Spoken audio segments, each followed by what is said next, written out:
thought I was trying something, but this is like not working. It's freezing. Remind me to never straighten my hair again, like this type of hair.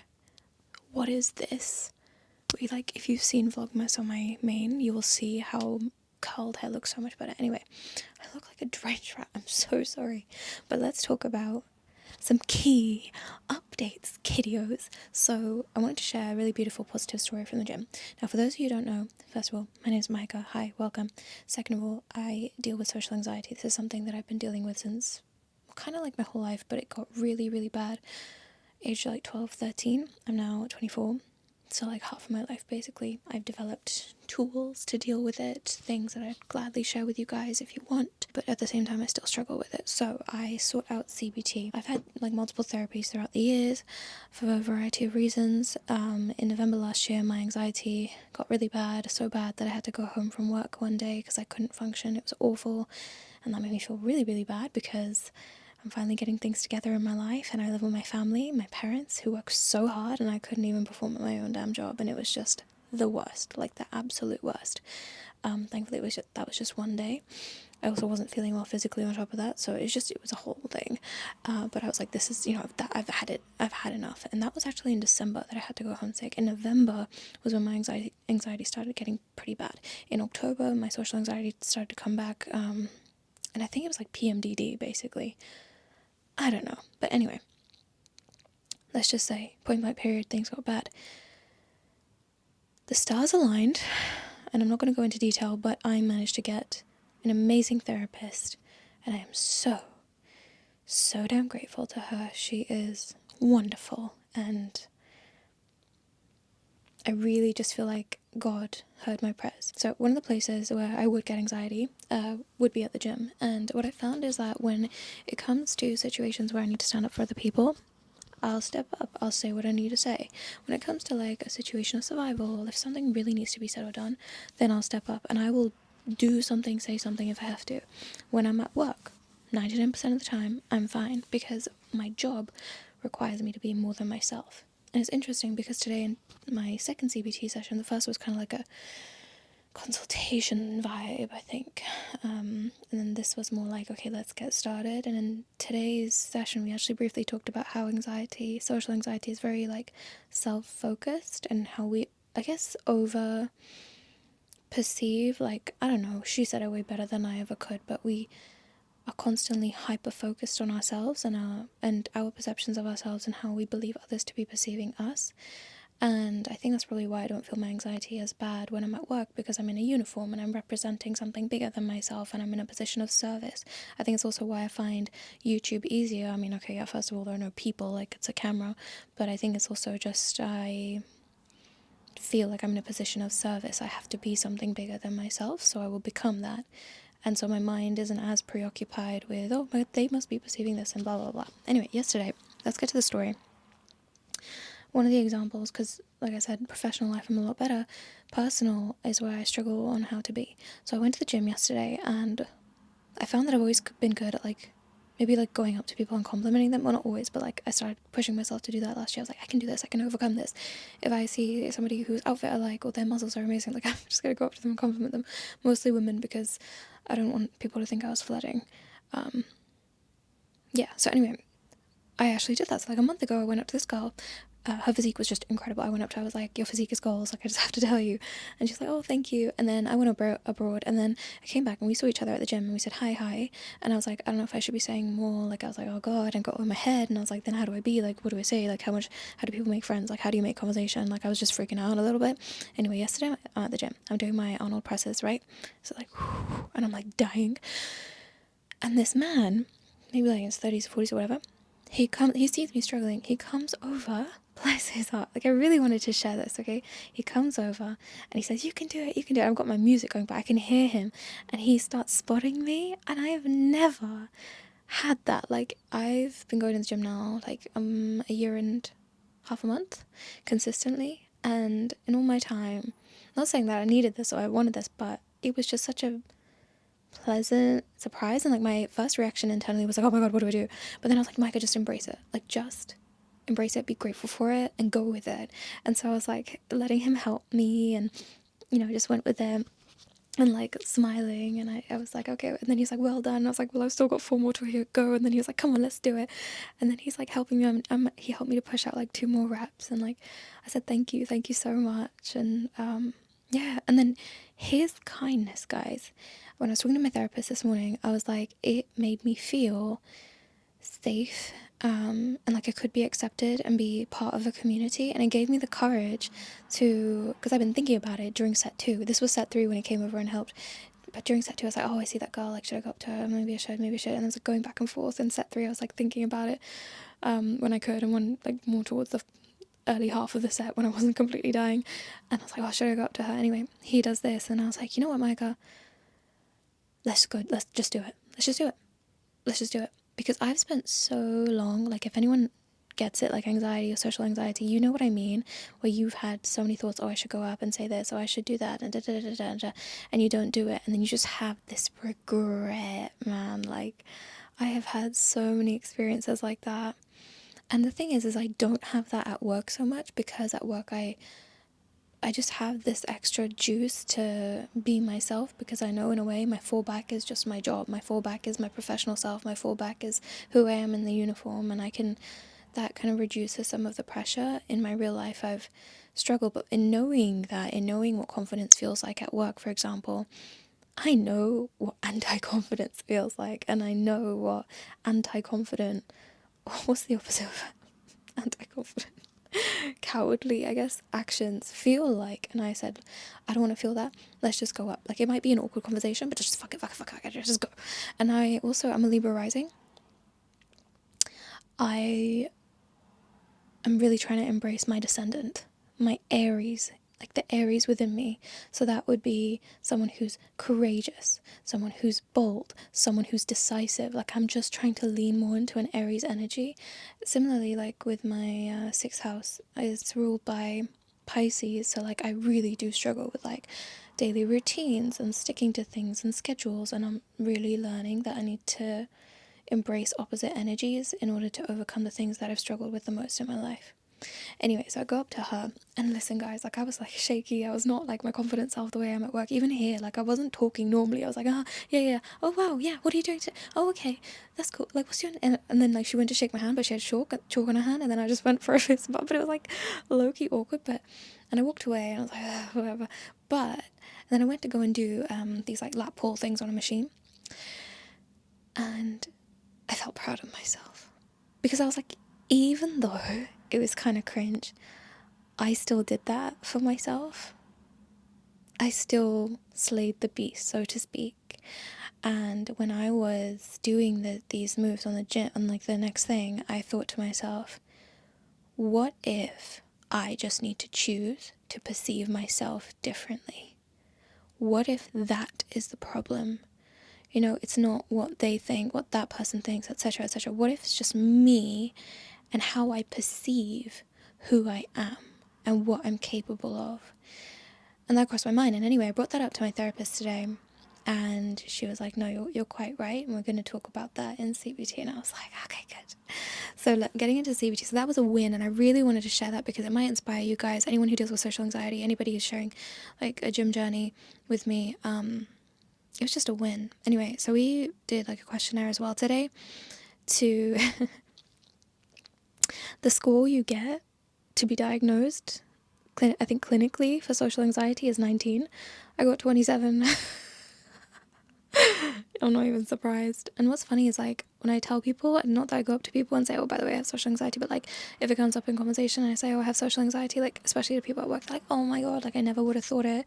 You don't seem like the type of person. You like what? Like they don't believe it. And it's because I've dealt with it for so long by myself that I've had to develop strategies and ways of coping. It's just what you do. It doesn't mean that I don't struggle with it, because I obviously clearly do.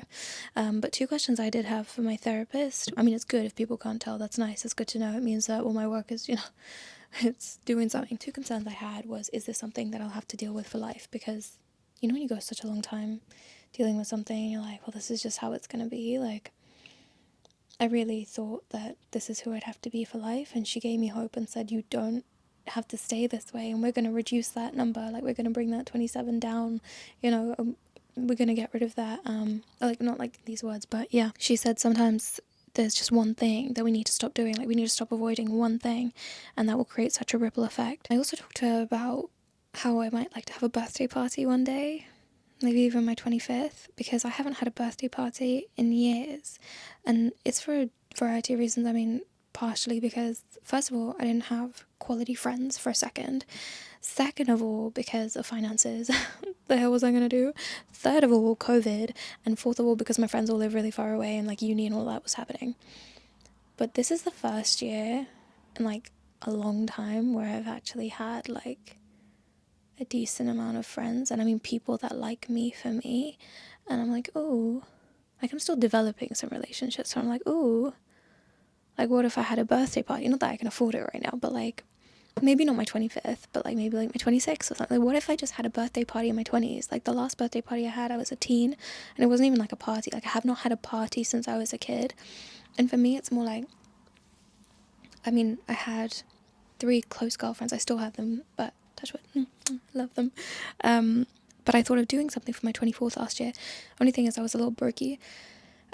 So yeah, but I was just like, I felt this concern, like, oh, what if they don't get along? And like, also this being the center of attention and feeling worthy of being celebrated. So for me, having a birthday party would kind of be like, I deserve to have a good time. I deserve to be celebrated. And I really struggle with that. And I did also talk to my therapist about how I feel like I get imposter syndrome with people wanting to be friends with me. And this is why Layla and Alex Hormozy, bless them, like I love so much what they say. One of the things they say though is that you don't actually have imposter syndrome, you just don't have experience, something like that. Like, it's not imposter syndrome that you're feeling, but rather inexperience. And I agree and disagree, because yes, in some cases it's just simply that you're not good enough, but in other cases it's actually that you just don't believe in any good within yourself, and you need to learn to see the light within yourself. And I think for me, socially, it's not that I'm not a good friend, because I am. I know that to some extent on a factual level, because otherwise I wouldn't retain any friendships and people wouldn't compliment me. I've had some people say some very, very kind things to me.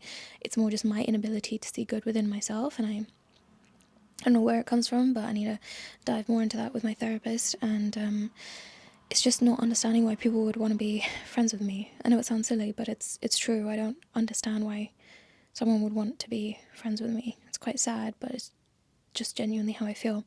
But yeah, so I did touch on how I might like to have a birthday party one day. We talked about a scenario as well about when I get anxiety, and we wanted to dissect it a little bit. So one of the examples I gave, just off the top of my head, was how with my gym anxiety, how most of the time I'm fine, but there are instances where I walk in and you have to walk through the gym to get to the changing rooms, and you sit in the changing room, like, or I go to the changing rooms, and there would be times where I'd just be overcome with anxiety. For me, that would look like not being able to breathe, feeling like I can't go out, feeling like I don't want to go out. And I actually, as I discussed it more, realized that it was to do with a belief, because she asked me, what sort of thoughts come to mind? And I said, to be honest, my mind went blank. I was like, I don't think there are any thoughts. I just feel like I can't cope. And I realized, like, because I just kind of kept flowing and she just gave me the space to talk, I realized that it wasn't actually, because thoughts wouldn't come up, it was actually just this feeling that I was instantly hated. Like, walking into a room, I'm instantly hated, and that I need to earn my right to be there. And we realized that this is actually a core belief. That's why I couldn't actually put it into words what I was thinking.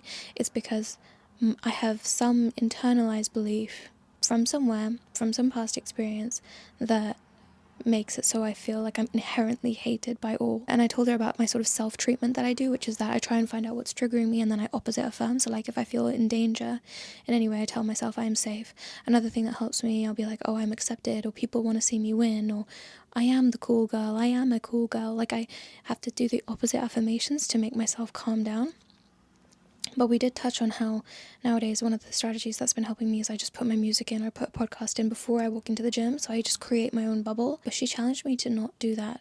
So that's my kind of like mini homework, to just, to stop relying on that and to just walk in with my music out and not be in my own world. And the reason is because me creating this bubble and sort of like trying to ignore everyone around me is actually a defense mechanism, because I'm so used to being rejected and feeling like I'm on the outside.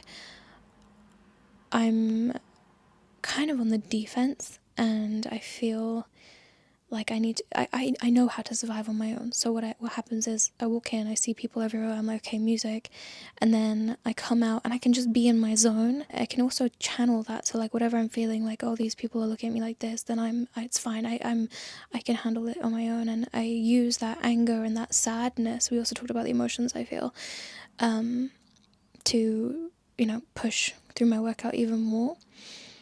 That being said, yesterday when that man helped me, it gave me such a positive boost. You know what I mean? You can push even harder. Like when you feel like you're included and people want to see you win and they love you, it gives you this extra juice and momentum. And it actually made me think of, not that I mentioned this, it just came to mind now.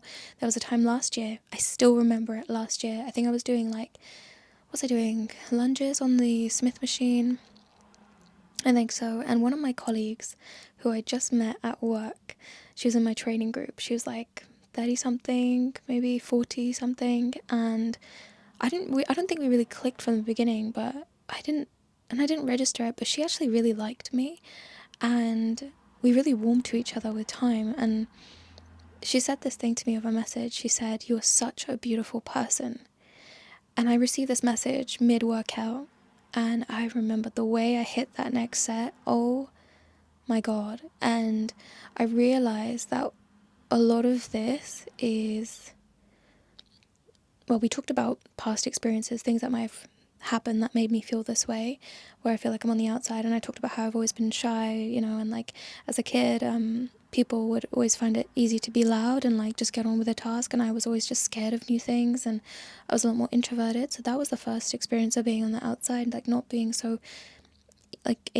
able to get along with big groups of people so quickly and easily, and just like loud like noise. Maybe there was autism, maybe I have, I don't know, but I just really struggled to just be around that noise. It was, maybe I do have autism on some level, because like I would just hate it. Like it was just too much. My mum had to push me to do a lot of things, which really did help with a lot of my confidence. But then I moved. So where I was first growing up, I grew up in like mostly like there were brown people everywhere. Then I moved to a mostly white people place, which was very good, like opportunity wise, education wise. I also got to be closer to my grandparents, but I experienced a lot more bullying. I experienced a lot more cultural difference, and thus being on the outside. And actually, funnily enough, I'm studying psychology, and one of the things I learned was like in group versus out group, and like I very much felt like I was part of the out group growing up, and it's something that has like somewhat been there my whole life. Work, actually, because I work in like quite an international environment. It's the first place where I felt like my strengths align and people like me for me, and I can find a variety of people to fit in with, which I think actually does help with my anxiety as well.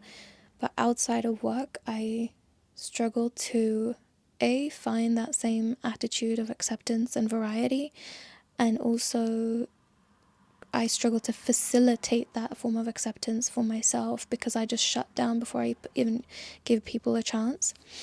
Sorry, I've gone a bit all over the place, but yeah, one of the biggest, I think, reasons behind all of this is just this inherent feeling that I am rejected, that people hate me, that people don't want me there, that I'm an inconvenience, that I'm weird, that I'm foreign, that I'm strange. And I'm sure that a lot of you can relate to this. We talked about my goals as well, but yeah, the fact that this is like a belief made it so that I could not actually tell her what my thoughts were, because it's like, there aren't thoughts, this is just a reaction, and it's because it's so deeply internalized within myself.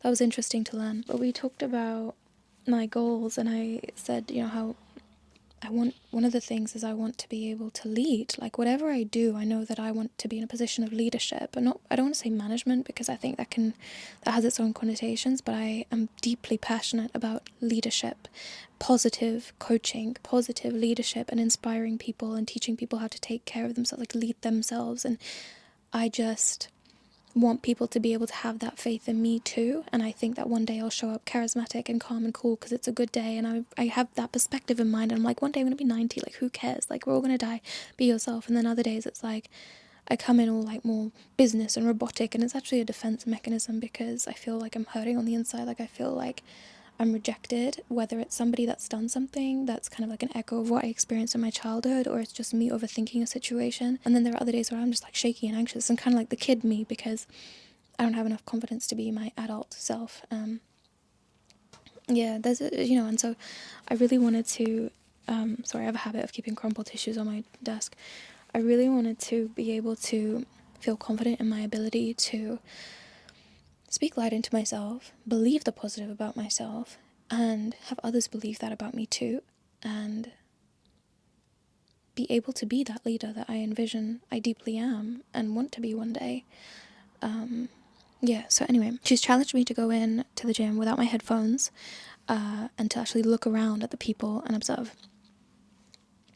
I think, the healing really is just learning to be accepted, and I think that's why I started to push myself to talk to people, because I wanted to break free of that narrative. And it's funny because what she said was, where is it? But she basically said that we're going to break down these beliefs, and I can't find it because I like to make notes every session on what we covered and what I talked about and all of that. But oh yeah, she said you need evidence firsthand that this is not true. Like these short-term behaviors, short-term coping strategies that you develop, they're there, and they can help you short-term to survive, but long-term they can hurt you. And so what we're going to do in CBT is we're going to break it down, and we're going to see how step by step I can give myself 3D evidence, so to speak, of how these beliefs about myself aren't actually true. And it's about trying to create a rational mind, if you will. She didn't say that, but like it's just a more reasonable way of thinking. 3 other things that I touched on was struggling with how to speak with people in my hometown.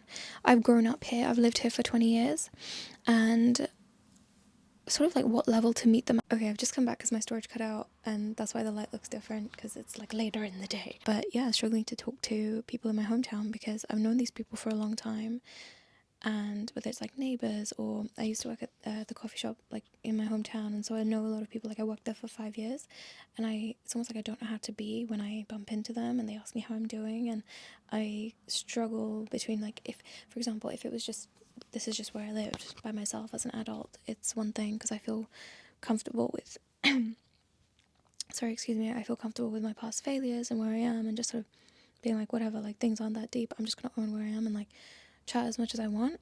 But when my family's here, I feel there are certain things that I can talk about, certain things I can't talk about, or I have to present things in a way that's a bit more polished for the sake of my family.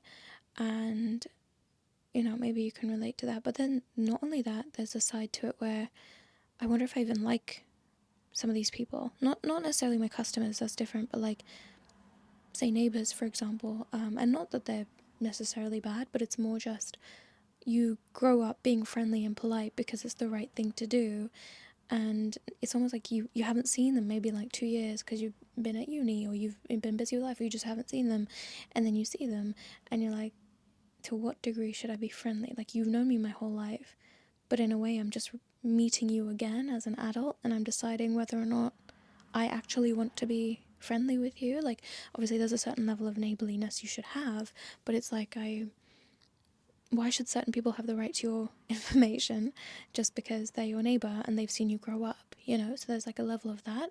And there's also just feeling quite trapped in my childhood identity. And I think I really struggle with my confidence in terms of stepping into my adult self. Like, this is going to sound funny, but you guys might have heard me speak in like different voices because I do have a bit of a baby voice at times, and I think for me it comes out subconsciously when I feel like I can be a kid, and that happens when I'm at home. So like when I come back from work, for example, and I'm still in my uniform, you'll find me in adult mode. I'm still in problem solving mode. I'm still in masculine Mahika mode. But when, the uniform comes off and I'm back to my PJs, like baby voice is going to come out, and sometimes I clock it. And my sister doesn't do this, by the way. I don't know, maybe she's just having an easier time with growing up, but like I really struggle to find confidence in my adult identity, and I think that definitely affects my confidence. It's something I'm trying to work on, like especially the financial side. I think once I've got my finances in better shape, slash my career, I think that will give me a lot more confidence in my adult identity. But living at home, I just sometimes wonder, like, if I need to get out of here, like genuinely just go and assert my adult identity in a new environment, not just my workplace, but like actually create roots somewhere, and that will give me more confidence to kind of stand on my own 2 feet and yeah, just have confidence in who I am. Even just living out, I lived out for about 9 months when I went to uni, and that helped with creating more of an adult identity. And I just think I've spent so much time living at home and living in a place where I just did not feel my best, where yes, I can do all of this work, but I just wonder if it would be enough for me to really create lasting change. Can I truly change whilst I still live in the same conditions? I think that you can change your environment, but I also think you can change how you respond to your environment. So I'm curious to see how much controlling the latter will help me, and if the former is actually that important, or if I'm just giving it too much credit, it might change. The second thing was guilt over my energy level. So for example, if I go to the dentist, right? How to be with the dentist. When I first meet the dentist, I can be charming, I can be, cool, quirky, whatever. But when I start to regularly see the dentist, am I supposed to stay that way? Like, to what level am I supposed to be, I guess, authentic? Like, I don't need to go and tell them all my secrets, but like, I don't have the energy to be energetic all the time. And I don't know how, it's going to sound so funny, but I don't know how to just be myself and relax into myself and almost like stop filling silences. I think that a lot of my energeticness has been learned, where I feel like people appreciate that more. People like that charisma, so I should be that because that's what people want from me. That's what people want. I think what happens is I've learned what an environment calls for at some point for whatever reason, and so I like to become that because I want peace in the situation. Maybe that's the Libra coming out of me, or the people pleaser, but it's like, when you can intuit what a situation needs. I don't always get it right, but like, in knowing that, you just sort of step into that. But the long term is that you're chipping away at yourself. And I think what happens then, there's also the guilt that I feel, which is like when I know I can't be that, and I'm not, my jokes aren't hitting the same that day because I really don't have the energy. I feel this guilt for not being able to provide what I feel the environment needs. I take a lot of responsibility on, I guess, unnecessary responsibility. No one asked. Like, no one asked me to be the class clown. Not that I was, but like, no one asked me to, well, not the class clown, but I certainly try and like become that. And I think maybe it's because of like even just seeing how my dad is. Like, he's very energetic and he's very extroverted. He's very good at like being charismatic like that and talking with anybody, and I really admire and respect that about him. But I think rather than trying to emulate that exactly, I should probably try and find a version that's more sustainable for me. And the fact that I'm a woman who has fluctuating hormones, my dad, it's easier for him to be that way because that's also naturally who he is. He gets recharged from being that way with people. I'm not always recharged from being all yappy with people. And I think it's just sort of that mask, if you will. Like, to what extent should I perform? When I'm at work, it's different because I have customers, it's okay. I'm not really going to see them again. Though that being said, I feel like I have seen a few people. Again, I think I'm losing the plot. That's not going to make sense to you because you don't know what I do, if you don't know what I do for work. But it's going to sound really dodgy. Sorry, ignore me. When I'm at work, it's different because it's customer service. I can be switched on. It's in the name of service. To do your best, you'll be switched on, you'll be engaged, you'll become what the job calls for you to be. But being that outside of work, you could call it overthinking, perhaps it is that, but it's just, I want to be myself. I want to have the courage to converse with people, the courage that I have at work, which does require a certain level of extroversion or extroverted skills, but not to the detriment of my sanity. And I think I don't know how to find that medium. Like, what is sustainable for me? How can I be myself without compromising myself? Like, to what extent should I be pushing myself on my days off? I literally wrote, what's a sustainable personality/energy level to lead with? The last thing was comparison and feeling inadequate, guilt over that. I think another part of why I struggle to hold my head up high and take up space genuinely without makeup, just as me, when I'm not in my uniform on my days off, is because I have a deep feeling of guilt that I know I've let myself down in many ways for the majority of the past decade, and I think that really breaks your confidence. But that aside, I feel hugely indebted to my parents, and part of that is self-inflicted because they're in their 50s and I see how hard they work, and all I want is to be able to take care of them. And I feel like I've done a really shitty job of it so far. I feel like I've been the biggest cause of their stress. And there's a guilt that comes with that, especially as you grow older, where you just like, no matter what you do, you just...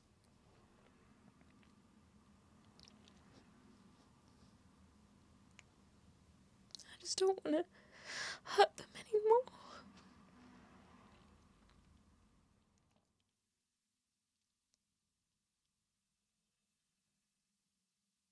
You know, I was talking to a friend about this the other day, and she said, you know, it's your parents' job to love you and to make it known that you are loved and to provide for you. And I said to her, they do.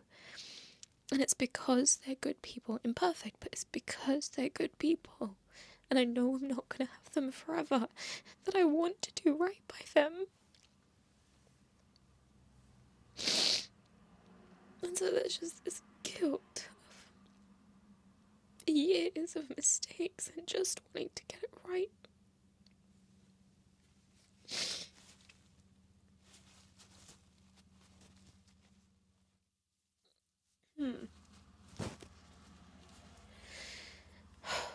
But there's also the guilt of feeling like I'm not what they wanted. I think in a weird way, you know, we've all kind of made peace with that fact that I'm quirky, that I'm not exactly what they envisioned. But I also know I'm loved. I do. And, you know, that I know my parents think I'm absolutely batshit crazy and wild and unpredictable. That being said, I'm really not all that bad, but they just, I think because when you have like more like conservative Virgo parents, you know what Virgos are like, they can be quite like well behaved and like goody goody. You know, of course anything you do that's out of the norm, they're gonna be like, oh my god, what, you're like so crazy, like Jesus, it's just a piercing, Letitia, like sorry. My parents' name is not Letitia. I'm sorry, I've lost the plot. I'm not gonna say the actual name, so am I? I'm sorry, I didn't mean to offend any Letitias or anyone out there.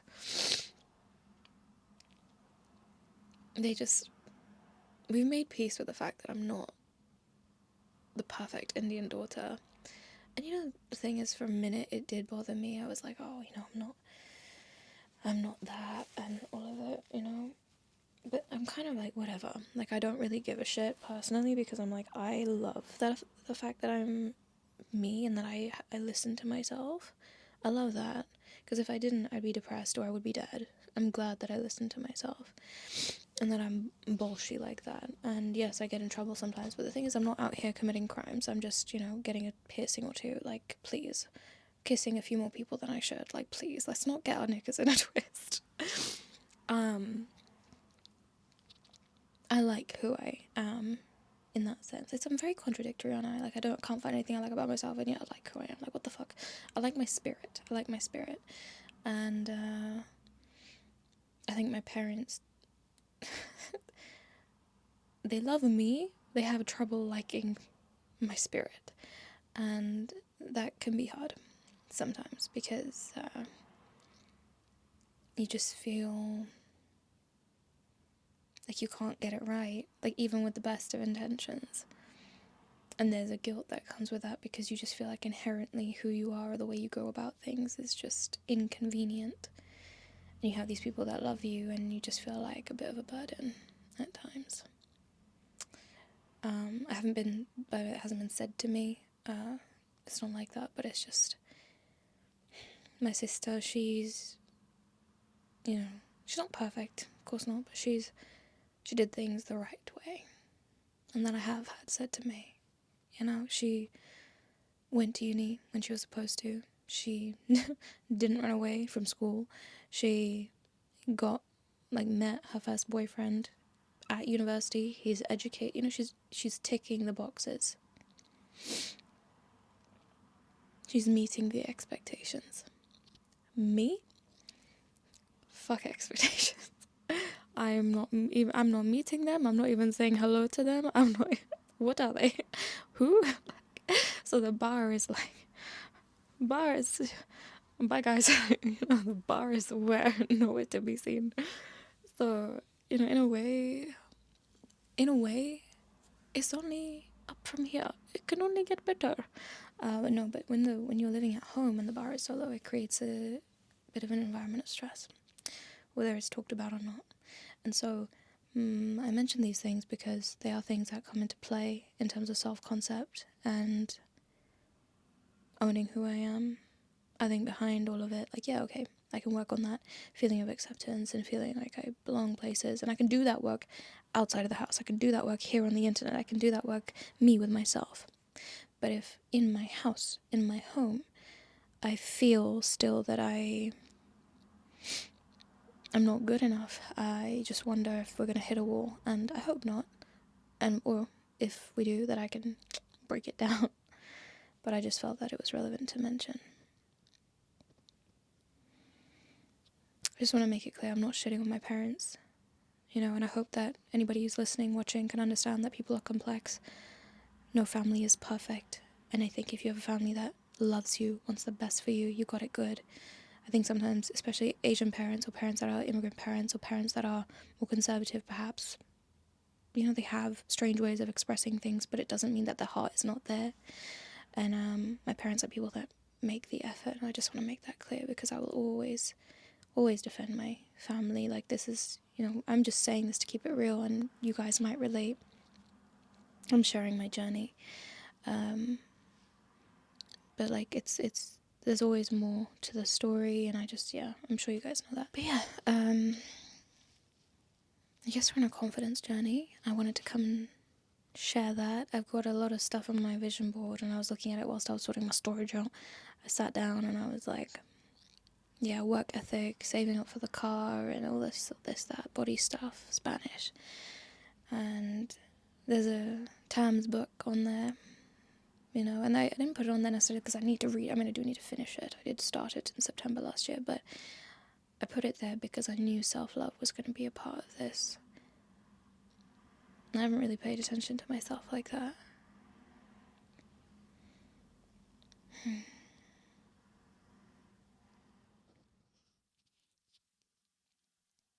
Comparison, not just from that, but comparing myself to people online. Jesus. In terms of accomplishments, in terms of friends. And quickly to finish this off, I had this friend that I hadn't seen in a year, and we met 10 years ago, right? And we used to muck about in class, and she was just a sweetheart. And we stayed in touch a bit while she went to uni. So each other once a year, but we didn't go through things too much. We didn't talk through the phases, if you will. And then I think it was October or something. God, no, maybe before that, she messaged and she wanted to meet, and I initially was excited about it, but then I backed out. And I couldn't quite understand why, but I did back out, and I had a couple of reasons. But one of them was fear. I didn't know how to talk to her about my life. We gave it time. And I did tell her, I was like, look, it's more about me. It's not about you. She was worried that she was losing me as a friend, that she'd done something wrong. And I said, look, you really haven't. It's just me. It's not you, it's me. And gave it time. I reached out a couple weeks ago. We met a couple days ago, I think. Yeah, a couple days ago. And I just, it was so nice to see her and everything. It was just amazing. We're going for dinner. Or I'm going to her place for dinner next week. She's just a sweetheart. Golden girl, good heart.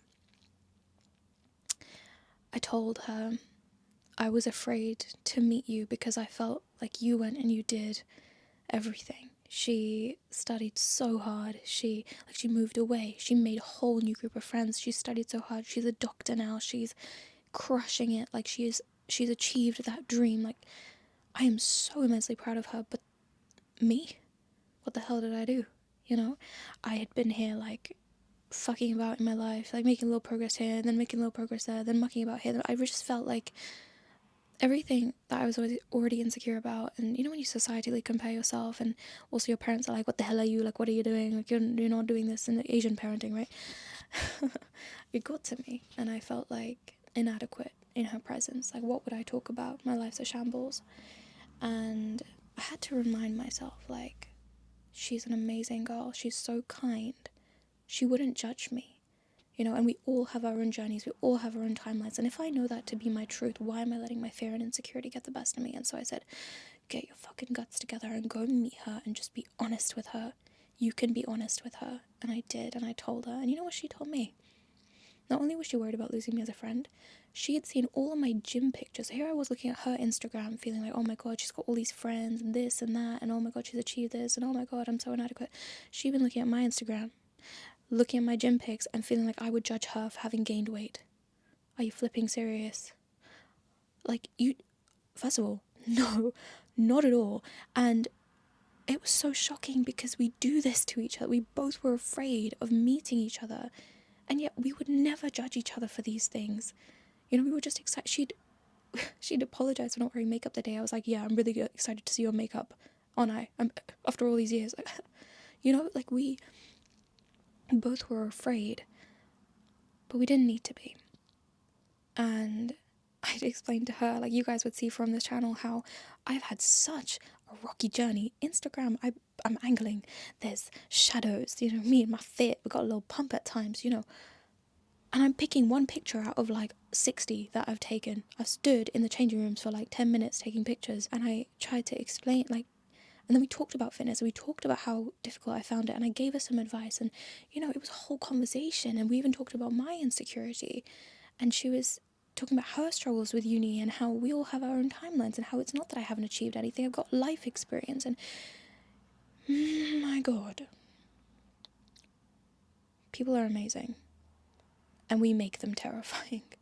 And my storage is going to go again, I know, because all I do is ramble, but thank you so much for watching. I'm excited to take you on this journey with me. I don't know what's going to come of this channel, but all I know is I enjoy being vulnerable, I enjoy sharing this space, and I enjoy looking at my growth. I hope you can say the same, or at least, at the very least, relate. Thank you to all of my friends. Thank you to all of the people this week that have poured light into me. My therapist, my guy friend from work, this girlfriend that I haven't seen in ages, my other girlfriend who lives in Singapore, and just people at work, and just, yeah, I mean, all of my friends, obviously, my sister, like everybody, my parent, like everybody. I'm grateful for the positivity. Life is not meant to be perfect. You're just meant to progress. I'm spitting stupid shit now. Thank you so much. I've got one more video that I'm filming this week. It's going to be about certain thoughts, negative, sad, scary thoughts, and the things that I do to not take them so seriously, and how I keep going. So if you're interested in that, subscribe, stick around, and I hope that my videos help you. Thank you so much, as always. I'll see you in the next one.